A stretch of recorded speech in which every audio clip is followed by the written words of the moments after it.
Үстүбүздөгү жылдын 25-ноябрынан 26-ноябрына караган түнү Кыргыз Республикасынын 6 миллиончу жараны жарык дүйнөгө келип, жалпы кыргыз элине чоң кубаныч тартуулады. Ал эми бүгүн биз буга чейин калкыбыздын санын 4 жана 5 миллионго жеткирген миллиончу жарандар менен таанышабыз. 1985-жылы тагыраак айтканда мындан 30 жыл мурун Ош облусунун Кара Суу районунун Сабай айылында 4 миллиончу жаран Каныкей Кайыпова төрөлгөн. Сыймыктанчу титул ээсине ысымды ошол кездеги Ош облустук обкомдун биринчи катчысы Ринат Кулматаев ыйгарган.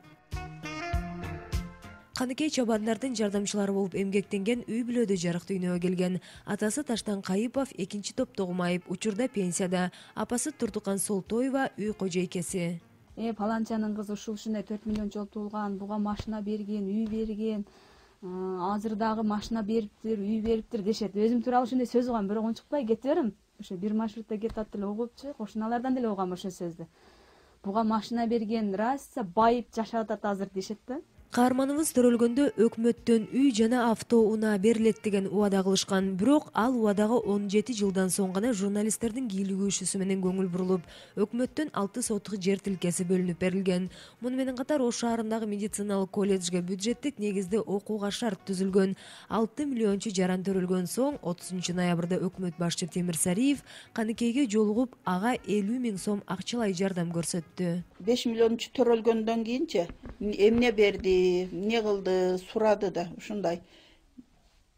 Мен кызымы жөн эле бир коляска менен деле жактап койсо, мен ыраазы болот элемби? 4 миллиончу жарандын энеси Турдукан Солтоева төрөтканада жүргөндө сенин кызың 4 миллиончу болуптур десе жакшы түшүнбөй, эмне кызымдын буту же кулагы төртөө деп чочулаган экен. Каныкей болсо учурда үй бүлөлүү, 3 кызы бар, 4-чү наристесин күтүп жаткан маалы. Жолдошу экөө тең иштебейт. Өкмөт башчы барганда апасы кызына үй беришин сураныптыр. Тынчтыкбек Курамаев болсо Кыргыз Республикасынын 5 миллиончу жараны 2002 жылдын 27 августунда Бишкек шаарында мындан 13 жыл мурун төрөлгөн. Ысымын болсо экс-президент Аскар Акаев өлкөбүздүн тынчтыгы үчүн деген илгери үмүттө Тынчтыкбек деп койгон. 5 миллиончу жарандын төрөлүшү майрамдык концерт менен белгиленген. Бишкектин четиндеги Манас айылында Тынчтыкбек Курамаевдин урматына майрамдык маареке уюштурулган. Ошол кездеги президент Аскар Акаевдин атынан 5 миллион деген жазуусу бар бешик, кир жуучу машина, коляска, оюнчук машина жана китептер берилген. Мындан тышкары ата-энесине Бишкек шаарынан 3 бөлмөлүү үй тапшырылган. Маалымат айтылып аткан августтун 20-ларында мен экинчи роддомго УЗИге түшкөмдө ошондо айтышып атканда, ошол жердечи. Ушул айдын аягында Кыргызстан 5 миллиончу баласы төрөлөт экен деп. Мындай көп деле эле салган эмес, үйгө келип эжем айттым, кайнэжем үйүндө болчусам, эжем айтсам, ошону сен төрөп калсаң экен деп кайнэжем ушинтти. Ошо менен унутулуп деле калды ал сөзчү. 27 августтун 26 августта мен роддомго бардым, эртең менен барсам, врач неме кылды да, сен эртең төрөйсүң, эртең менен кел деди. Уже айың болуп калыптыр деп, өтүп баратасың даже деп. 27 күнү эртең менен толготуп келдим, саат 8-де. Ошо мен кечке чейин толготуп жүрдүм. Кечки саат 8-ден 5 мүнөт өткөндө төрөдүм. 27 күнү. 8-ден 5 мүнөт өткөндө төрөдүм. 8:30 мага айтышты, сен балаң 5 миллиончу болду депчи. Кыргызстандын 5 миллиончу баласы сенин балаң болду деп. Анда мен элестете эле алган жокмун. Баламды көргөндө сүйүнүп, ооруган жерим баарын унутуп калып эле баламды карап эле ошого сүйүнүп, такырымда эме кылган жокмун да. Врачтардын баары келип айтып атпайбы, жаман спокойный экенсиң, сен сүйүнбөйсүңбү деп. Бешикте больницадан чыгып атканда тапшырды, 27-синде төрөдүм, 30-сунда больницадан чыктым, 30-сунда сразу тапшырды, бешикти больницадан чыгып атканда берди. Анан ошого бөлөп чоңойтту.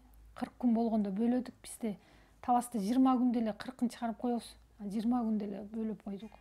Тынчтыкбек төрөлгөндө атасы Кенжебек Курамаев милиция кызматкери болсо, апасы Бакбүбө Жапарова тигүүчү болуп иштечү. Тилекке каршы каарманыбыздын ата-энеси 2 ажырым жолго түшкөн. Тынчтыкбек болсо өзү 5 балалуу болууну каалайт. Келечекте юрист болгусу келген Тынчтыкбек учурда номер 2 мектепте 7-класста окуйт. Мен өзүмдү 5 миллиончу бала экенимди. Мен апам бозот 4 жашында айткан, 4 жашында эле. Ошондо мындай түшүндүң беле ушул нерсеге? Ал же эмне экен деп түшүнбөй деле калдым. Жок, түшүнбөй деле калгам, анан кийин апам болсо кайра түшүндүрүп берген. 5 миллион элибиздин Кыргызстан калкыбыз 5 миллион санга жеткенде сен болсо 5 миллион чогулуп төрөлгөсүң деп түшүндүргөн. 5 миллион чолгон балдар жакында эле билишти, көбү деле билген эмес.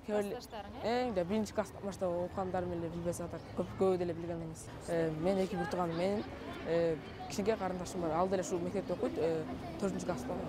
Рахат Белековага 6 миллиончу наристенин энеси болууга буйруптур. 2015 жылдын 25 ноябрында Ош шаарында Айлин аттуу кызды жарыкка алып келип, кыргыз элинин санын 6 миллионго жеткирди. Бактылуу кыздын ысымын апасы менен эжеси койгон. Айлиндин төрөлүүсү Бишкектин Ала Тоо аянтында концерт менен белгиленди. Андан тышкары Ош шаарынан 4 бөлмөлүү үй, ымыркайга алтын күбөлүк берилип, 1 миллион сомдук депозиттик эсеп ачылды. Мындан тышкары Ош шаардык мэриясы тарабынан акчалай сыйлыктар, үй эмеректери ыйгарылды.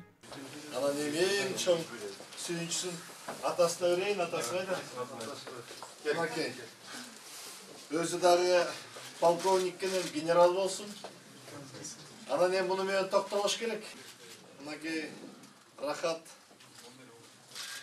дени сак болсо дагы төрөп эми 7 миллион чынап келгиле. Анан үй кут болсун, мынакей 4 бөлмөлүү үйдү ушул президенттин атынан тапшырып атабыз. 6 миллиончу кыздын апасы Рахат Белекова абдан бактылуумун дейт. Буга чейин 5 баласы менен батирде жашап жүргөн үй бүлө келечекте Айлин деген фонд ачып, жетим жесирлерге, бей бечараларга жардам беребиз деген ниетте. Мындан тышкары президент Алмазбек Атамбаев Айлин менен бирдей убакытта төрөлгөн жалпы 14 ымыркайдын үй бүлөсүнө да акчалай жардам көрсөттү. Алар Нурзида Ахунова Ош облусу, Матлюба Башыхтинова Жалал Абад облусу, Рахат Белекова Ош шаары, Бусурман кызы Айкөкүл Ош облусу, Каныбек кызы Махабат Ош облусу, Кубанычбек кызы Сымбат Ысык көл облусу, Наргиза Мамаджанова Ош шаары, Гульмира Махматшоева Чүй облусу, Екатерина Никонова Бишкек шаары, Тазагүл Пахырова Баткен облусу, Рамиля Токтомамбетова Талас облусу, Нургүл Токтоназарова Жалал Абад облусу, Урманбет кызы Атыркүл Нарын облусу, Чойбек кызы Назира Нарын облусу.